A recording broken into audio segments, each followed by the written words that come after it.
അറഫ പ്രഭാഷണം. ഹിജ്റ 10-ാമത്തെ വർഷം അറഫയിൽ ഹജ്ജിനോടനുബന്ധിച്ച് നടന്ന പ്രഭാഷണം നബി സല്ലല്ലാഹു അലൈഹി വസല്ലമയുടെ അവസാനത്തെ പ്രസംഗമായി കണക്കാക്കപ്പെടുന്നു.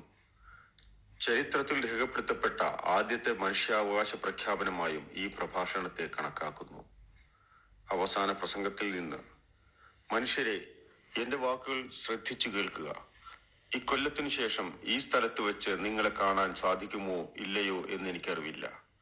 മനുഷ്യരെ, നിങ്ങളുടെ ഈ നാട്ടിനും ഈ മാസത്തിനും ഈ ദിനത്തിനും ഏതു പ്രകാരം നിങ്ങൾ ആദരവ് കൽപ്പിക്കുന്നുവോ അതേ പ്രകാരം നിങ്ങളുടെ നാഥനുമായി കണ്ടുമുട്ടും വരേക്കും അഭിമാനവും ധനവും പരസ്പരം കയ്യേറുന്നത് നിങ്ങൾക്കിതാ നിഷിദ്ധമാക്കിയിരിക്കുന്നു. ഓർത്തിരിക്കുക, നിങ്ങൾ പിഴച്ച് പരസ്പരം കഴുത്തുവെട്ടാൻ മുതിരരുത്. നിങ്ങളുടെ നാഥനുമായി നിങ്ങൾ കണ്ടുമുട്ടും. അപ്പോൾ നിങ്ങളുടെ പ്രവർത്തനങ്ങളെക്കുറിച്ച് അവൻ നിങ്ങളെ ചോദ്യം ചെയ്യും.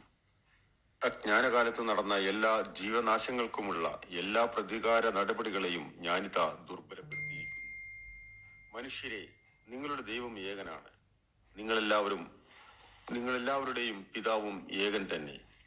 നിങ്ങളെല്ലാവരും ആദമിൽ നിന്നും ജനിച്ചു, ആദമോ മണ്ണിൽ നിന്നും. നിങ്ങളിൽ വെച്ച് ജീവിതത്തിൽ കൂടുതൽ സൂക്ഷ്മതയുള്ളവനായോ അവനത്രേ അള്ളാഹുവിങ്കൽ ഏറ്റവും മാന്യൻ. അറബിക്ക്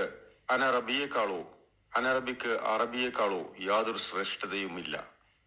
ശ്രേഷ്ഠതക്കടിസ്ഥാനം ജീവിതത്തിലുള്ള സൂക്ഷ്മതയത്രേ. നിങ്ങൾ ഖുർആൻ അടിസ്ഥാനമാക്കിക്കൊണ്ട് ജീവിക്കുന്ന കാലമത്രയും നിങ്ങൾ വഴിപിഴക്കുകയില്ല. അള്ളാഹുവിന്റെ ഗ്രന്ഥമത്രേ അത്. ജനങ്ങളെ, സത്യവിശ്വാസികൾ പരസ്പരം സഹോദരങ്ങളാണ്. തന്റെ സഹോദരന്റെ സംതൃപ്തിയോടുകൂടിയല്ലാതെ അവന്റെ ധനം കരസ്ഥമാക്കുവാൻ ഒരാൾക്കും അവകാശമില്ല. അജ്ഞാനകാലത്തെ പലിശ ഇടപാടുകളെല്ലാം ഞാനിതാ ദുർബലപ്പെടുത്തിയിരിക്കുന്നു. ആ ഇനത്തിൽ ഒന്നാമതായി ഞാൻ ദുർബലപ്പെടുത്തുന്നത് എന്റെ പിതൃവ്യൻ അബ്ബാസിനുള്ള പലിശയാണ്.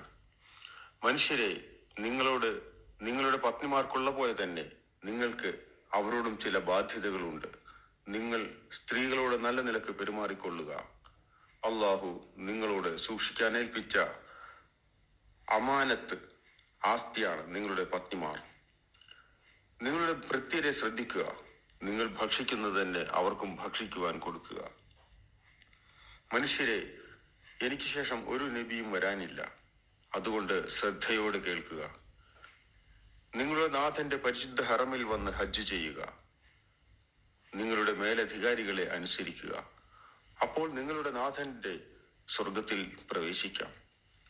ജനങ്ങളെ, ഇവിടെ ഹാജരുള്ളവർ ഹാജരില്ലാത്തവർക്ക് ഇത് എത്തിച്ചു കൊടുക്കുക. എത്തിക്കപ്പെടുന്നവർ എത്തിച്ചവരെക്കാൾ കാര്യം ഗ്രഹിച്ചേക്കാം. പ്രസംഗത്തിന്റെ അവസാനത്തിൽ ആ ജനസമൂഹത്തെ അഭിമുഖീകരിച്ചുകൊണ്ട് അവിടുന്ന് ചോദിച്ചു: നിങ്ങളുടെ ദൈവസന്നിധിയിൽ വെച്ച് എന്നെക്കുറിച്ച് ചോദിക്കപ്പെടും. അപ്പോൾ എന്താണ് നിങ്ങൾ പറയുക? ജനസമൂഹം ഒരേ സ്വരത്തിൽ മറുപടി നൽകി: അങ്ങുന്ന് അള്ളാഹുവിന്റെ സന്ദേശം ഞങ്ങളെ അറിയിക്കുകയും അങ്ങയുടെ എല്ലാ ബാധ്യതകളും നിറവേറ്റുകയും ചെയ്തിട്ടുണ്ട് എന്ന് ഞങ്ങൾ മറുപടി നൽകും. അന്നേരം ആകാശത്തേക്ക് കണ്ണും കൈയും ഉയർത്തിക്കൊണ്ട് അവിടുന്ന് പ്രാർത്ഥിച്ചു: അള്ളാഹുവേ, നീ സാക്ഷ്യം വഹിക്കണമേ. അള്ളാഹുവേ, നീ സാക്ഷ്യം വഹിക്കണമേ. അള്ളാഹുവേ, നീ സാക്ഷ്യം വഹിക്കണമേ. 3 തവണ ആവർത്തിക്കുകയുണ്ടായി.